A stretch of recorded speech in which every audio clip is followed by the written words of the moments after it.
for every great player, there's going to be someone who is a bust. Emily, I'm going to go to you on this one. Who do you think has the potential to really fall short of expectations from this draft class? I think I'm really going to upset Chris here because I've read all his stuff and I know who his draft crushes are. One is Deshaun Watson and two is Jabrill Peppers. And maybe it's just because he lives in Ann Arbor. But look, I love Jabrill Peppers. I'm from New Jersey too. We have to root for our own. I want him to do well. But what I heard from everybody going into this draft was Jabrill Peppers will be a good NFL player if a team has a plan for him.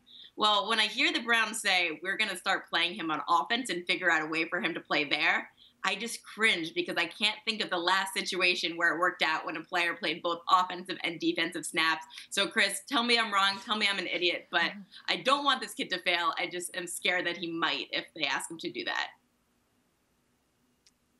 Chris, you going to defend Peppers? I would never do that. I mean, I think Jabrill Peppers has talents that translate to the next level. And I think that's also a nice fit for him because you put him in that Greg Williams defense. I think he'll scheme ways to get him in some matchups that work. You know, maybe he's not a guy that you play at free safety on every down. Maybe he doesn't hold up at linebacker on every down, but I think the big selling point for Peppers is the way you can kind of mix and match him. So you can blitz him, can play him as sort of an overhang guy in the slot. He can play that strong safety role. And I think it's also, we saw in that Cleveland draft, I think, they're planning for 2-3 years down the road. They're not drafting and making moves to be a contender next season, I don't think. And so you give Peppers a year or two to develop.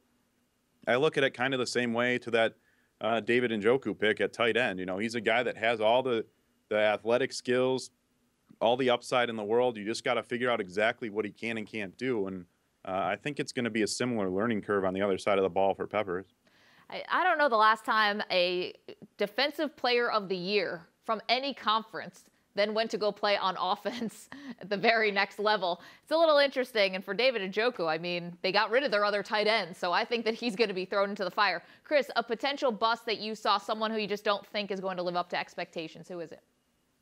Well, I'll mention one quickly because Emily just came at my guy, and I'll go back at someone she mentioned liking. Adoree Jackson, I think, is interesting in a lot of the ways Peppers is interesting because I don't know exactly what he can do defensively. I think he's really raw as a cornerback. Maybe you play him in the slot.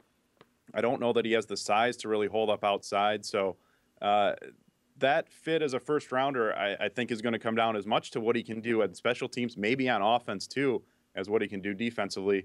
The other obvious potential bust for me, and I think probably for a lot of people, is Mitchell Trubisky in Chicago, just because of the circumstances surrounding how he landed there and the setup there. You know, he's probably behind Mike Glennon. It's not like you're dropping in behind Drew Brees or Tom Brady in terms of learning behind a quarterback and trying to develop into that role.